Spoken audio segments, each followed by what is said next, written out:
So, there's a game in active development where you're basically getting things and tap down for what the style is going to be of the final season, which looks really cool. If I do say myself, and I can, because I don't work on the game. So, like, whatever. I can say whatever I want right now. You know what I mean? Here's a bold statement. DaveFenoy.com. So, let's get your panelists up here. All right, I already said I'm Greg. What's your name? Perfect. Good to meet you, audience. From Sky Mountain, everybody, please welcome Dan. Dan, can you run with me?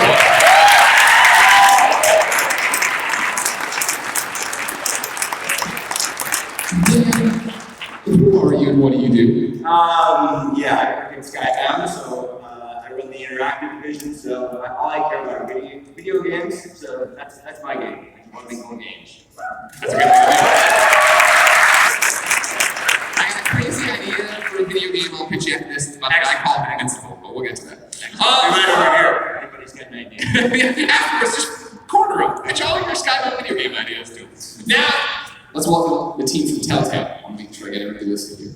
It's Dave, Jess, and Mark.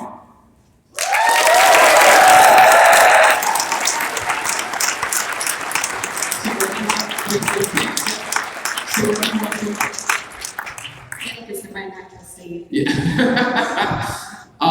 Similar questions for you. We'll start with you, Jess. You work at Telltale. What do you do there? I'm an associate writer at Telltale Games, and I am the lead writer on episode 1 of the final season.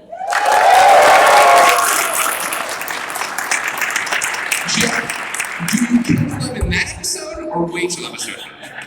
Spoilers. Okay, sorry, my apologies. Mark, this is far from our first time being on a panel together. First off, let me compliment you. Amazing jacket.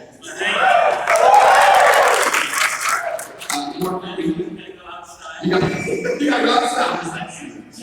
What do you do on the final season of Walking Dead? I'm a senior designer at Telltale. I've been on the journey with Clementine from season 1 of the Knights all the way up to now. So it's going to be quite a little. Sure. And then, rounding out our Telltale team. Yes, you. Hi, Dave. I'm the director of art at Telltale, and lucky to call myself the art director on this final season. So I've had a hand in all of them, at least at consulting level. I cannot be on this one, but I'm very excited.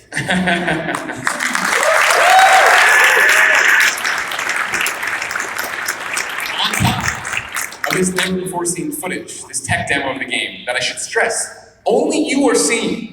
Twitch people, we're gonna literally cut the stream so you don't see it. You should have come to PAX.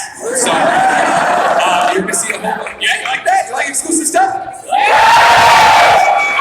We're gonna have all sorts of concept art from Dave and his team to see what's going on, see what this is all about. And then finally, she needs no introduction, but I still have to give her one. The voice of Clementine.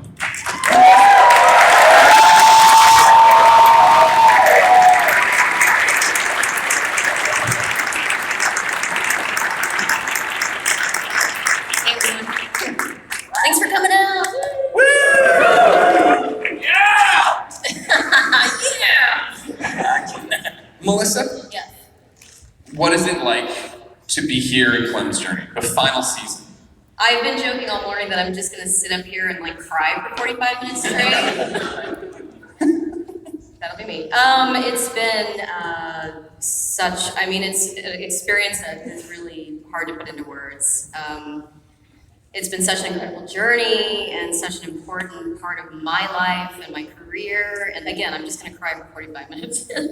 Sorry, not yet. Wait. And getting to work with these amazing people, everybody I've worked with, actors, everyone from Telltale Games throughout the years. It's just been, I can't even describe it. It's like coming home. And this 4th season is gonna be really difficult for me, but I'm also super psyched and know I'm in the best possible hands. Clem is in the best possible hands, and I'm ready, kind of. I'm ready, no I'm not. Yeah. For you, when does the journey as Clem start? Like, what year are we talking? We're just discussing that? Yep. And none of us could come up with the answer. I think it was like, had to have been 2012, right, Mark? It was, we started, the game came out. And You're allowed to cheer for that. Did you like it?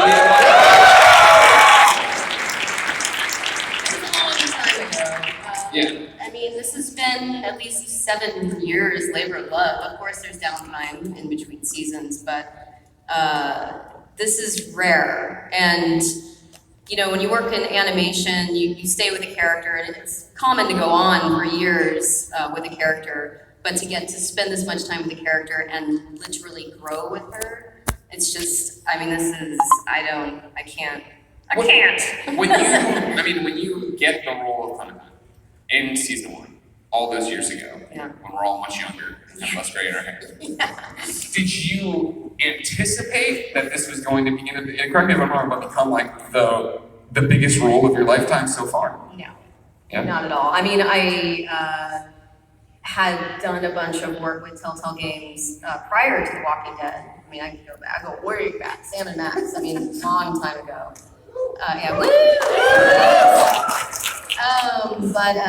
You know, when that audition came through for The Walking Dead, I was already a fan of the franchise. Like, Sure. this show was going to the 2nd season, so I'm like, oh shit, I need to get on that. Like, I don't care who, what, I'm gonna be on that. You know, just it was kind of a difficult thing because obviously, as you know, you played the game. This little girl had to be so realistic. Yeah. So it was not just like, oh, I nailed that audition. There was like a round. I think you guys were actually auditioning small children for it, and it was. I can't even remember the beginning of the question because I'm just rambling. You're doing it. Am I It's doing fine. it? I'm on the right You're right path. there, you're killing it. Just you know, going into the studio for the first time though, and reading that script, I can speak for there's some actors here from the game as well. I'll point you out later, I'm sure. You can do it right now, Okay, this is Sissy Jones and Aaron Yvette. She played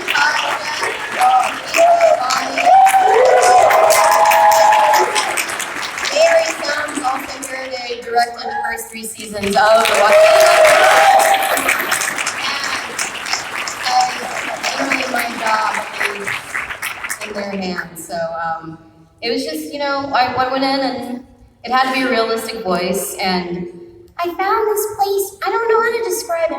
Hi guys, I can see you over there, I swear. Just kind of this comfortable pocket, and I just instantly fell in love with Clementine, and I love you guys for falling in love with her too.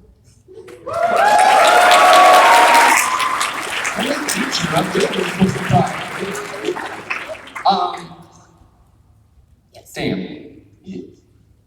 how does this come to be? How does the partnership with Telltale Games get started at Skybound? Were you guys looking? Did Telltale come to you? Telltale came to us. Yeah. I mean, they approached us because they wanted to do something around a comic book property, actually. The show wasn't even on the air when the conversation started. And they were inspired by what Robert had basically written. Yeah. And what Charlie had created. So that's where the conversation started. And so really, this game and these characters mean everything to Skybound because it really kind of set the tone for the entire company as far as like what we try to do, which is not do derivative work, actually create things that feel brand new and allow people like Telltale to actually create something special and unique that is their own in this universe. So it means everything to us. Dave and Mark, how do you do that? How do you take something like The Walking Dead that is, I mean, even as just when it was just a comic, so revered, right? Like I was such a fan when you guys announced it. I was like, oh, that's awesome. I hope they don't screw it up. I was pretty convinced we were screwing it up. Having done a lot of work with Telltale and kind of the classic adventure game stuff prior to this, when we started moving into more of a drama and more realistic characters, I had no idea what we were doing. I couldn't understand quite how to design gameplay around dramatic situations. So when we first started, I was convinced this thing was going to be like, nobody's going to like us. We're just talking to each other. Until it finally clicked, and I was working on the game, and I saw the game come alive as we started to put together, and feeling those choices really started to make me sweat. When I was like, even in like an early stage where it's just the words on a page, and starting to feel that anxiety, then I knew that we had tapped into something, and with the art style that Dave and folks helped develop, it all coming together to be a really unique thing that reflected the comics, but also had its own identity. And it was really exciting. Dave, was it hard to find that art style? No, actually, it was very easy. We are And professionals. we're done. We all grew up reading comic books, and as soon as we saw this stuff, I wasn't actually aware of it when it was brought to the studio, but once we started reading it, it was very easy to just pick up. And Telltale's always been about characters and story, and that is the heart of Walking Dead as well. So zombies and comic books, easy. So you're all worried that if you're gonna screw it up or not get anywhere, great, you get a season 2. Melissa, what was it like then to go, all right, cool, like, Clem was a main character, but obviously we played as the lead the first time around. And I remember when it gets announced it's just gonna be the Clem gang, she's gonna be the star of season 2, and we're playing as her. It sounds crazy now, but that was like, whoa, that's so different, I didn't expect that. Like, what did that do for you as a performer, suddenly to have to go from being Lee's motivations to having your own thought process? It was easy. Actually, it was not. It's all so easy. It was a bit stressful, and this kind of reminds me of the question you asked me earlier, and did I have any idea when it would blow up like it did? Like, no. Yeah. And thank you from the bottom of my heart to all the fans. You are literally, yeah.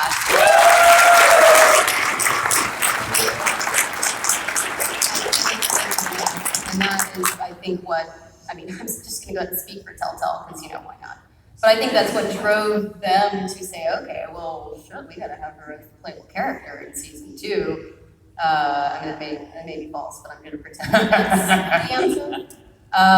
It was, it was kind of a weird transition, just because she was so itty bitty and so a real strong little girl, but that's a big jump to season 2. You start, I'm spoiled, I don't know if anybody hasn't played it, but you For start. real, has anybody here not played season 2? Alright, great. That's awesome. Sweet. I say all spoilers are on the table up until this final season, right? Yeah, right. She's, time has passed, she's, through some stuff, she's turned to Krista, and what the hell happened, Yeah. and what happened, vocally it wasn't that big of a jump, but I remember when you guys contacted me, she's not, an 8-year-old girl anymore, she may be only 11 or so, but she's like, a hardened 16-year-old, so, but it was, that was kind of a little stressful, was finding that kind of, I can even still not bitten, so it was, that kind of mid-range, thank you. I'm fun at parties,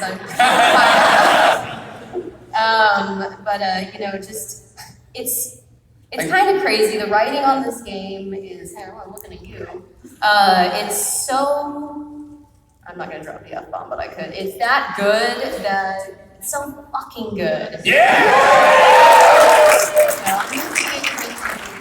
Sorry, kids. If you're playing the game, come on. It really, as voice actors, that part is not, you don't go in just like, oh, I can't, what is this? I don't get it. It's so nailed down that honestly, the transitions into the new season haven't been that difficult, just because it feels organic, it feels natural. So the more stressful part was oh my God. And just like with season 3, with season 4, is how are people gonna react? So that's I don't know, but it was a huge honor when they told me I was gonna be the playable character. Clem was gonna be the playable character. Me, whatever. I was so psyched, and it was so much more work, so much more content, and just her character. And that's the thing, so yeah, for Mark and Dave, how do you guys elevate from season 1 to season 2? How does it change for you? From design, when we started talking about season 2, we kind of look back and we're joking that all of season 1 was the most robust character creation that's been built for a video game before. You were bringing that Clementine that Lee raised, that you informed how she was into season 2, and it was challenging but exciting to be able to try to reflect the things that were important to you as a player into Clementine, and then be able to allow you to personally take that to the next level and let Clem have those expressions of self-reliance or pushback, or where she could challenge the adults in her life, or she could kind of sit back and try to make the peace, and that was really key to developing her character for season 2. Is that the same for you on art? Was it easy again? It was a little harder. No, I mean, art-wise, we just had to, you know, in season 1, we focused on her being very cute and innocent and very impressionable because as a player, you need to, everything you do, the choices you make, the actions you take, you just need that little camera shot of Clementine afterwards to make you second guess yourself. To be typical, did I do the right thing? Does she still like me? And, you know, in season 2, we just had to age her up a bit and wear her down a little bit and prepare for her for the more adult thoughts and decisions she has to make this season. Who here killed Kenny? Woohoo! Come on, I was doing Who killed Kenny? Yeah! Who made the wrong choice? So then, season 3. You We bastards! feel like we know what we're doing. Yeah, okay, cool. We were Lee raising Clem, making this character creator. Season 2, we play as Clem.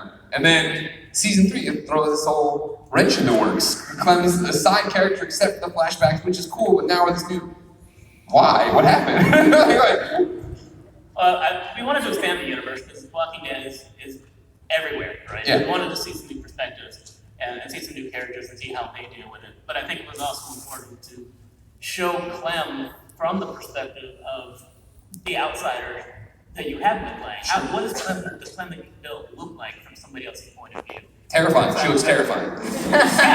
It's scary when you kind of step back and take a look at this person who has to be hard to survive in this world, and all the decisions you've been making to try to make her tough, and what does that look like to everybody else? And that was kind of the contrast and dynamics you were playing with there. I was terrified of what you were going to do with her in that game because it was, as a player, I was very much playing it as like, oh, well, it's Clem. So when Clem says we should do this, I'm going to say, yeah, we should do that. And then I was like, wait, if Clem turns out to be bad, they totally mind-fucked me. I was serious. But you did, so thank you. But then, how does all that now build to, we got to see her from the outside perspective. We got to see and hear about a backstory for her that we didn't get to experience firsthand. Right. What does all this mean going into season 4 now, Jess? Hi. Hi. This is mine.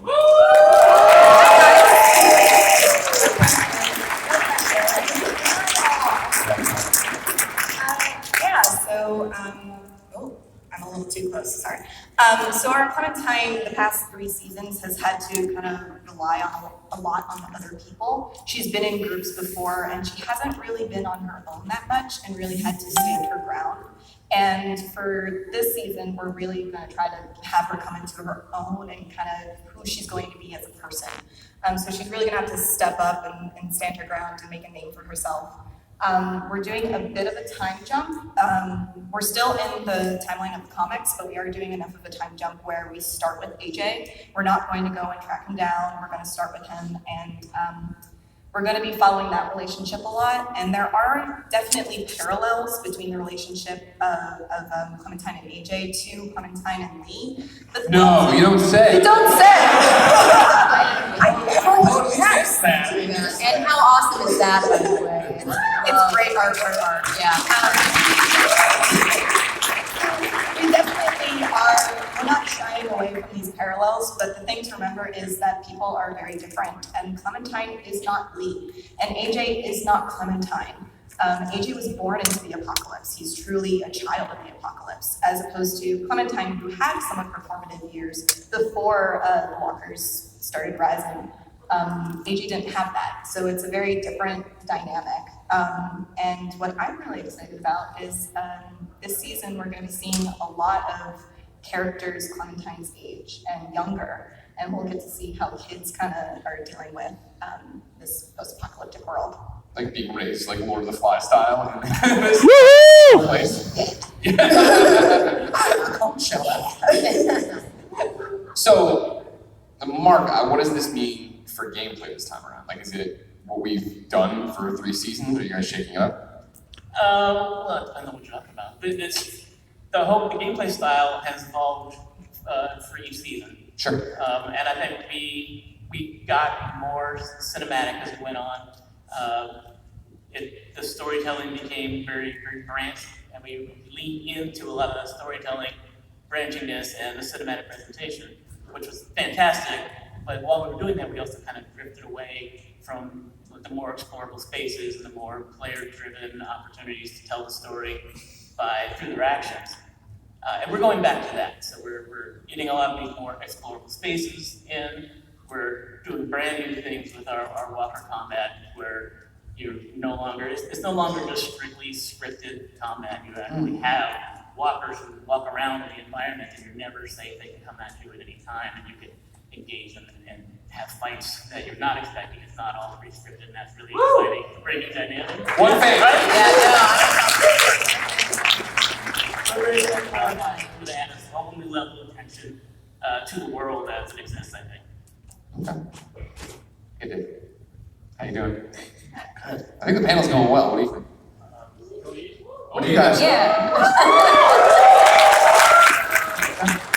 How do you iterate? Because you want the game, I would assume, from season 1 to 2 to 3 to 4 to have the same feel, the same vibe, I guess, but you want to iterate, right? You want to evolve it, you want to change it? If you guys are streaming, there's people leaving comments on my channel. All right, Streaming is dead? People are leaving comments on my channel saying my streaming is dead on the official channel. I mean, there's similarities, obviously, throughout. Just the fact that the main inspiration is the comic art. And having the signature of that into a series kind of ties it all together. Obviously, our tech evolved over the years, and we're sneaking new features in over the time. So that in itself helps it change. And I think we've learned some lessons. You know, we like to take chances. The fact that we built a game that lets you play an 8-year-old girl is a bit of a change, and we do that with our art too. The license is very grounded and serious, and that if you look at the first season, the characters, the proportions are all over the place, very cartoony. And as we evolve, they start to get more human, more real, and I think that was a good thing. To match the tone of the license. Sure. But in our latest season, we're leaning way more heavily towards the first season in terms of how your mind kind of left that very graphic feeling world. And in season 3, we kind of departed from that, getting lost in our new tools and features. But it was powerful, so we're returning to it. You know, nice color work and more heavily inking the world and the characters, and make it pretty. Do you guys want to see some of the new world? Go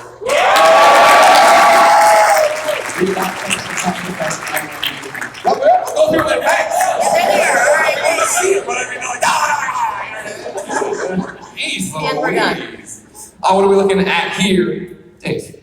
So, at the timeline that we're in here, things are very dilapidated. Some people might be making an effort to keep things up, but certainly not at this boarding school where part of our story takes place. And things are just going to crap, and nature's taking over. There's a lot of kids that live here, and there's not a window pane intact. Kids like breaking windows, and we're making sure to do it on that. Jess, is this where all these kids you're talking about come in? Yeah, Where are we? What it's a boarding school? it's a boarding school. We haven't said where it is, but yeah, we start episode 1 in this boarding school, and we get to meet a lot of kids that are about Clementine's age. We do have part of those kids at some point. I don't know where they are. Skip around. Just skip forward. No. But don't do it like for a second. Skip around. Are we here now? Oh, we're still in the boarding school? We're still in the boarding school. This is the headmaster's office. Okay. Bogan? Yep, Yep. more of the same. Not a window intact. These kids have gone through everything. They've used books for kindling, breaking furniture, the fire worms, like putting their food.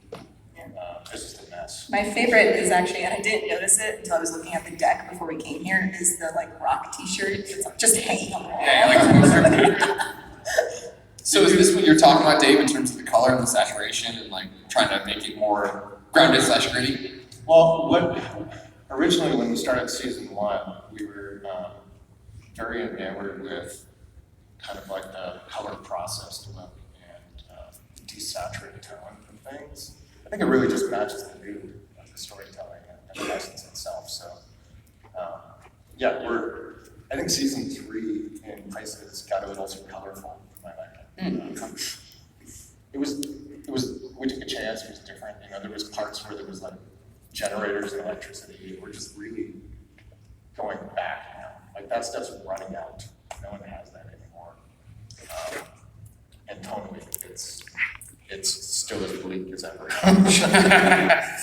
Dan, speaking of the tone and what a Walking Dead world looks like, what is Skybound's involvement with Telltale nowadays, right? It's the 4th season now, not including 300 Days, and like Michonne, like, you guys have worked for a long time. Is there check-ins? Is Robert Kirkman walking around? Yeah, Robert just kind of like walks around and looks over our shoulders. No, we actually, I think one thing that, that goes unsaid a lot of times is our editorial team. The people who actually make the Walking Dead comic. It's not just a comic, but it's a comic. That's led by a guy named Sean Makowitz, who is the editor-in-chief. And so he really is kind of Robert's eyes and ears of the world, because he lives it and breathes it every day, just like Robert does, as they make the comic book every month. And so he spends a lot of time, we basically work hand in hand when it comes to a lot on the story side, just looking at the scripts and making sure that the editorial staff is really not just like, okay, that's good. It's literally trying to provide notes like they would to any of our comic book writers. And that's our process. It's a little different, I would say, than other license holders. It's like, calm down. Jess, is there like more pressure than I just... think your mic's off. If you're listening to Jess, is there then Show more the pressure trailer soon. that Skybound's looking at this on top of your peers, on top of thousands and millions of players? No pressure at all. None whatsoever.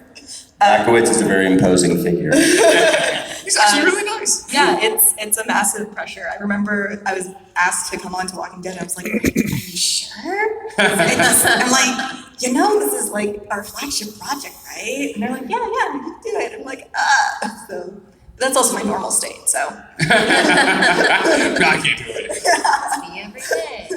Let's all look. What's the next? Oh, there it is. I was gonna say, what's the next slide? There's already a new one up there. Train station, eh? That's the train station. yes. It's more evidence of extreme dilapidation and nature overgrowing things. Yeah. Evidence of people that have lived there who've been building up walls and with whatever they can find to secure themselves. Now I look there. I see Clem in the center of the picture, right? Yeah. And I think about this. When you work with Clem and you're planning what she's going to look like in each one of these games, how hard is it to honor who we know as players, but then also want to do stuff, right? Like, is there, like, obviously keep your hair short, we're never going to forget. That's okay, that's going to happen, checkbox. But like, she got the new jacket and new haircut at the end of the last one. Like, was there ever a thought of not having the hat? Like, the hat is such an iconic thing that I always think of her in it, but you look at there. Yeah, we fight about it all the time. I will fight you as well. There's two camps. I mean, the hat is a relic and an important kind of, Clem's attachment to the and a lot of people want to see that go away. And there's other people who want to use the hat as a metaphor for Clem moving on and becoming a real person. So you'll have to buy the game to find out if the hat's in the game. All right, so hold it quiet. Who wants her to keep the hat? Who wants her to lose the hat? Oh, hey, you're wrong. Like 3 heartless sons of bitches. I'll build the hat. Yeah, it's gonna be an interesting stat at the end of an episode. 98% said get rid of the hat. What's our next slide here? What do we have next? Ooh. Who's Marlon and Rosie? So Marlon's one of the kids at the boarding school. He's my favorite. I really like him. And Rosie is his dog. And I was allowed to say this as a spoiler. We don't kill the dog. So I just got an episode one. I mean, This time, the zombie kills the dog. actually, yeah, that is actually something we have to deal with the dog. We keep having to remind ourselves that Clementine is afraid of dogs. And so it's actually really fun to write those scenes and kind of negotiate and see how she deals with that. But yeah, Marlon, he's got this awesome mullet hawk thing and this kick-ass jacket, and he's really hardened. He's a bit of an abrasive character, but he's got like a soft nudity center. Maybe you can find that. See, I refuse to get excited. I refuse to get excited for this character. Because I remember Why? season 2, you showed the dog there, all you PR, dog, here's this girl with a rifle, I'm like, oh, they're gonna be main characters. Killed in the first episode. Like in the first 10 minutes of the episode. I don't know how long Marlon and Rosie are gonna be around. Yeah. Hey, Clem's overcome I can't bigger and tougher confirm. foes. Episode 1, we don't kill a dog. Okay, okay. Yeah, Good. Pinky promise? Yeah. You It's take that. official. Now, of course, you're not right. It's episode 2. So No, I'm not. From there on out, and all bets are off for Rosie. Is it hard to introduce new characters? I feel like we all have such an attachment to season 1 folks, right? And that's why it was so awesome to see Krista in the beginning of season 2, to run back into Kenny, to have these moments. Yeah. Is there then, like, how do you introduce somebody that you want us to like, but Clem's already got so much history and she's closed off too, which is always difficult? Yeah, it is really difficult, especially my last project that I was lead on was in episode 5. So those characters were already written, their tone was kind of figured out, and getting thrown onto an episode 1 being like, okay, you can come up with these voices now. And I'm like, huh. And I actually, what I started with was I made a Google Doc of how each of our kids curse. Because kids curse in very interesting ways. So like Marlon's the one who's gonna throw F-bombs at every chance he gets. Some other kids will refuse to say that. Some will refuse to say, anything about God or things like that. So that's kind of where I started. And then just trying to get into the mindset of kids. I reread a lot of like YA fiction, watched a lot more like shows and movies that had, younger characters. Thrown out of a lot of playgrounds. Yeah. They're taking notes. Oh God, that sounds terrible. And that was the clean version of the joke. I think the final thing we have is some idle animations. Oh, tell me more about these characters then. This is Lewis. He's one of the other kids at the boarding school. Bogan, you had a really good. Well, you noticed that Marlon was wearing clothes that would make sense to survive in, things that were kind of like a tough skin that he can roam through the woods and do what he needs to do. Whereas Lewis is the character who's trying to preserve the old world. And Fashion over function. art and culture. So that explains his look. Violet is, I would say how would you describe her character? She's definitely a survivalist. Yeah, she's definitely a lot more pragmatic, a little bit more blunt, like, Defensive. yeah. If you don't kill her right away, a lot of people are going to cosplay her. I hope so. God, please cosplay these characters. They're great. Again, don't start your cosplays until you see how long they If last. someone could make me Marlon's jacket and like send it to Telltale, that would be great. But yeah, Lewis is a little bit more flirty and Violet's a little bit more hardened. And then we have Ten, who is just, he's a sweetheart. He's like sunshine. That always ends well. Yeah. The sweet doe eyes, they always make it. Nothing ever happens to them. Guaranteed. It's also fun to design their costumes because really, in this world, you want to be wearing things that are going to help you. Wearing bright red rubber boots is probably not a good thing to be wearing. We have to come up with this entire fiction, right, of how they got all this stuff, and I'm assuming there's a lot of hand I just think this kid, he's roughly 10 or 11 years old or something like that. And so Does he change his name every year? He's been around before this whole situation happened, and he's still at the age in my mind where he might be holding on to something that he likes, and over, form over function this time. Good.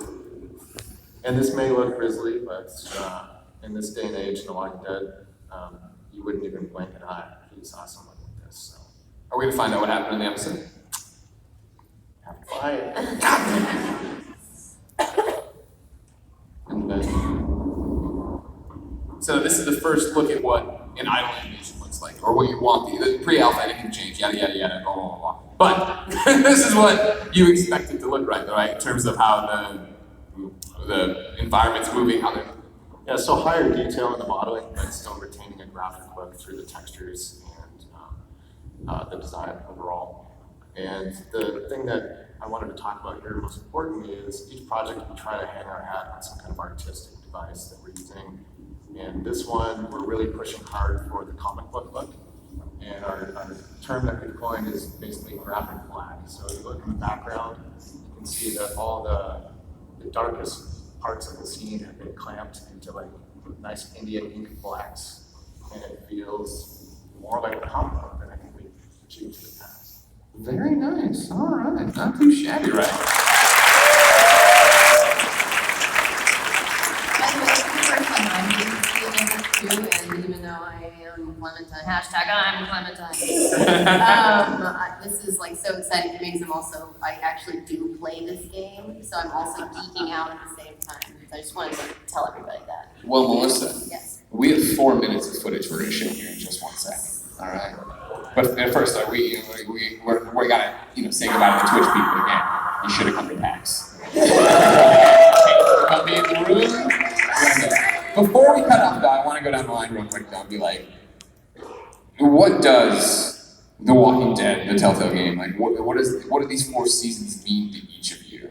I'll start at the end with Dan. Right, I'll put you right on the spot. Sure. I think I said it in the beginning, which is everything, because it really set the tone for Skybound as a company, especially when we think about how we can expand worlds beyond what Robert has created. And this season means so much to us because we love arcs and we love things that sort of have, sort of a closure. Not just closure, but sort of an arc structure to it. Obviously, with our comic books, there's always sort of the thing that happens next as you sort of go through each journey that these characters experience in that world. And so bringing Clementine sort of full circle like you see is really exciting for us because it kind of marries everything that we try to do. Dave, what is it like right now to be in the final season? What does this final season mean to you? A journey. Right when we started making the first season, I had my first kid, and I'm on my 3rd now. And traveling through the seasons and watching Clementine grow, there's been a lot of kind of real life injection of child development, really. And I'm kind of attached to it. It's a big part of my life. So interesting. Do you worry that the Walking Dead seasons are like Samson's hair, and once it ends, you won't be able to have kids anymore? Pretty sure I've taken care of that.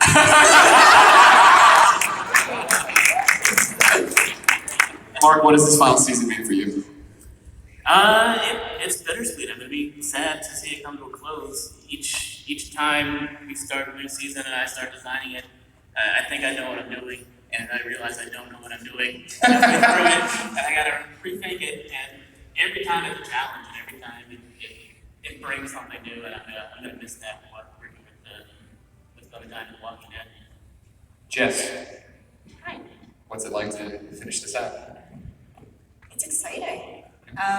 It's a little nerve-wracking, but it's exciting. And I mentioned this a lot at work, but Clement's really like the shining star of this series. And for me, what's important for this entire season is that it truly becomes a love letter to Clementine because we're bringing her full circle and we're saying goodbye to her for the last time.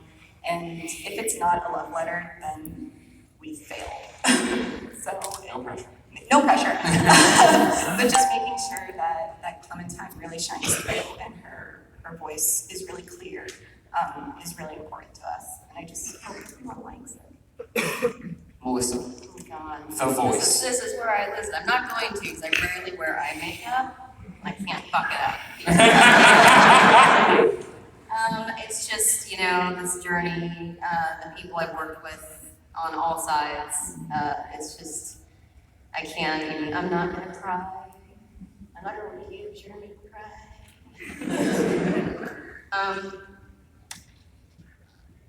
It's been an amazing experience. Aww.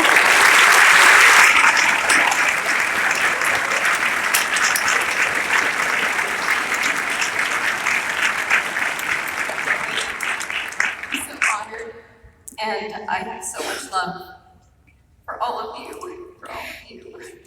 Aww. People at home are crying. People at home Or are wherever just you not are. see the footage, that's it. This is bittersweet, obviously a little bit painful, but I'm so excited, and I couldn't have dreamt to play the most amazing, awesome, kick-ass, phenomenal young woman in a game in this universe ever. So thank you to all of you, and I'm there with you in this last season. Know that I'm there with you. So. I think our speakers have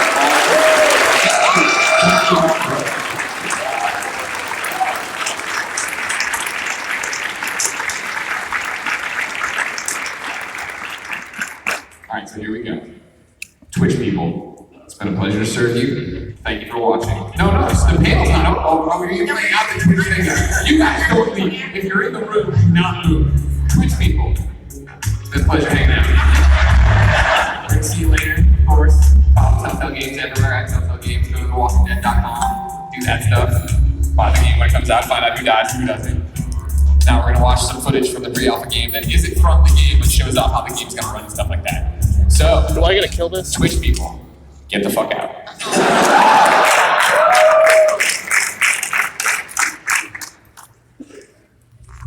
Do I gotta kill this? It's coming. Okay, 3, 2, 1. Now from the game that shows how the game runs and what it looks like. Do I have to kill this? Oh, please, yeah, hold on real quick too. Please don't film it. Oh. I should have said that earlier, sorry.